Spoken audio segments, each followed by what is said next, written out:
आज हम बात करेंगे मेंटल हेल्थ के बारे में। तो दुनिया भर में आप देखेंगे मानसिक बीमारी के शिकार लोगों की संख्या बहुत तेज़ी से बढ़ रही है। अब देखते हैं कि इसमें जो 1 अरब लोग हैं मानसिक रोग के शिकार हैं, जिसमें पुरुषों के मुकाबले महिलाओं की संख्या ज़्यादा है।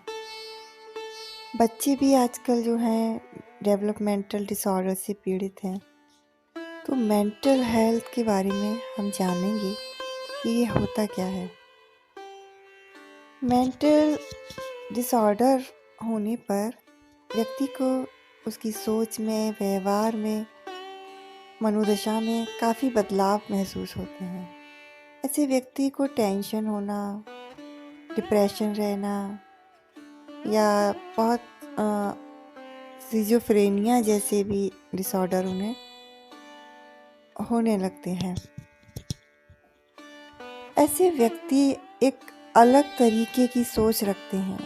उन्हें लगता है कि समाज में उनकी कोई पहचान नहीं है।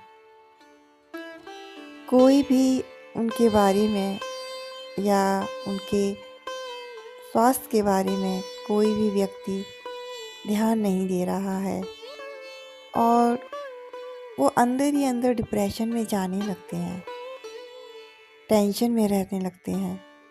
लेकिन वो खुलकर सामने नहीं आते हैं और वो जानबूझकर इसका इलाज कराने से भी कतराते हैं, क्योंकि उन्हें लगता है कि इससे उनकी बदनामी होगी। अगर हम मेंटल हेल्थ के बारे में बात करते हैं तो हम उसमें कुछ आप देखेंगे कुछ लक्षण ऐसे होते हैं कि आप महसूस कर सकते हैं कि आपका मानसिक स्वास्थ्य कैसा है या आपके जान पहचान वाले व्यक्ति का, सामने वाले व्यक्ति का मानसिक स्वास्थ्य कैसा है। आप देखेंगे कि कुछ व्यक्ति समाज से, परिवार से दूर रहने लगते हैं, एकांत में रहने लगते हैं। वो नशा करने लगते हैं या किसी चीज़ का उन्हें आदत हो जाती है, शराब की, नशे की। वो बहुत ज़्यादा गुस्सा करते हैं या उनका व्यवहार बदल जाता है। मन में बुरे ख़्याल भी आते हैं, यहाँ तक कि ऐसे व्यक्ति आत्महत्या का भी विचार करने लगते हैं। उन्हें हर समय शरीर में थकान और ऊर्जा की कमी महसूस होती है। उन्हें नींद नहीं आती है। तो ऐसे व्यक्ति जो हैं एक मानसिक बीमारी से ग्रस्त हो जाते हैं।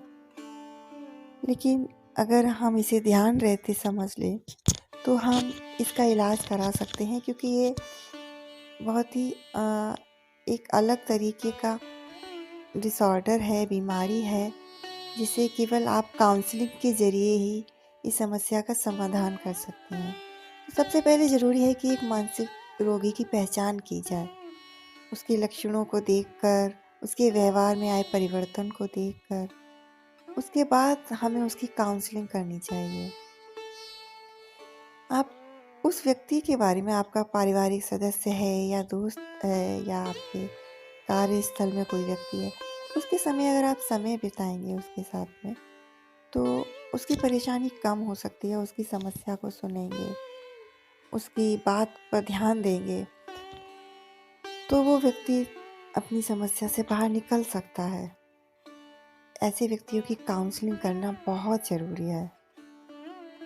तो सबसे पहले हमें ऐसे व्यक्तियों की पहचान करनी है और उसके बाद उनकी काउंसलिंग करनी है। अब हम बात करते हैं ध्यान लगाने की। तो अगर आप मेडिटेशन करते हैं तो ऐसी समस्याओं से आप भी बच सकते हैं, क्योंकि कभी कभी हमारी मानसिक स्थिति ऐसी हो जाती है, अगर हम किसी ध्यान लगाते हैं, किसी चीज़ पर मेडिटेशन करते हैं तो हमारा मन शांत होने लगता है। तो ध्यान लगाना बहुत आवश्यक है। चाहे हम अपने बिजी शेड्यूल में से थोड़ा सा ही समय निकालें, हमें ध्यान लगाना चाहिए। तो इसके लिए कुछ ही मिनट चाहिए होते हैं, लेकिन हमें इससे नकारात्मक जो नेगेटिव एनर्जी है वो कम होती है, तनाव से निपटने की शक्ति मिलती है और साथ ही मन को बहुत शांति मिलती है। तो हम ध्यान लगाएंगे सजग ध्यान से। अपनी सांसों पर हमें ध्यान लगाना होता है कोई भी नकारात्मक अगर विचार आता है तो हम उसे छोड़ के आगे बढ़ सकते हैं। तो सबसे पहले ध्यान लगाने के लिए हम बात करते हैं। अपनी आंखें को बंद करें। धीमी और गहरी सांसें लें। जैसे ही आप सांस लेते हैं, शुद्ध पॉजिटिव एनर्जी आपके अंदर प्रवेश करती है। आप सांस छोड़ते हैं तो आपके शरीर से नेगेटिव एनर्जी बाहर निकलती है। एक ऊर्जा आपके शरीर में प्रवाहित हो रही है जो आपको शांति का अनुभव करा रही है। अपने मन को, अपने विचारों को केंद्रित करिए। लंबी गहरी सांसें लेने से स्ट्रेस कम होता है। शांत बैठें और सांसों पर ध्यान लगाएं।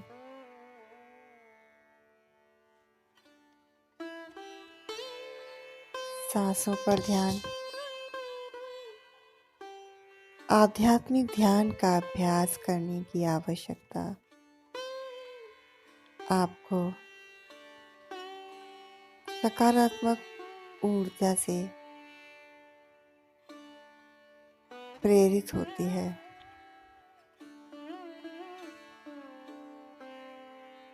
ध्यान लगाने से हमारे मन में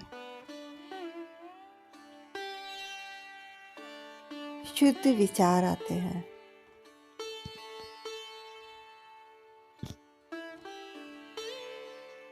आप महसूस कीजिए कि आपके आसपास एक ऊर्जा है, एक सकारात्मक ऊर्जा जो आपको जीवन की शक्ति देती है। जीवन में तनाव है, मन में सैकड़ों विचार हैं, भाग रहे हैं, मन अशांत है।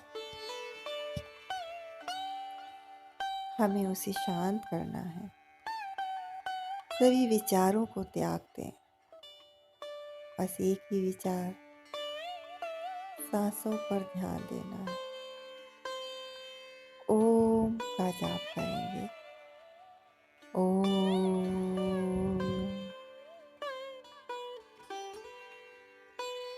ओम,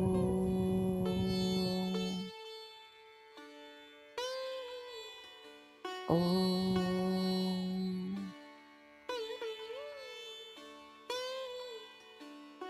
मन को शांत रखें।